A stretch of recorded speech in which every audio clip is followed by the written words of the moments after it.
Ito, Ang tinatanong ko, si Kuya Ron.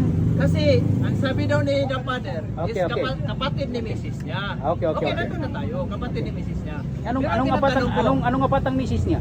kapatid daw ng asawa niya. So ang Ah. tinatanong ko, ano ba yan sa kapatid ng first wife? O ano? Yun lang ang tanong ko. Okay. Kapatid ng first wife?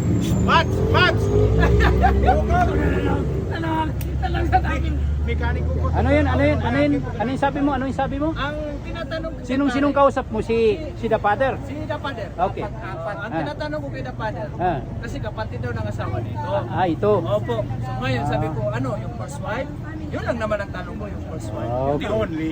Hindi only. The only. So first wife? Kasi hindi pwede magsabi ng first wife kasi sabi ng babae magkakaroon pa ng second. Pag the only, Ganito siguro yun. Magtalunod ka? Ganito kasi yun siguro. Kapatid ng isa niyang asawa. Hindi, moderator sa takoyaki na ni. no. Balik ka pa na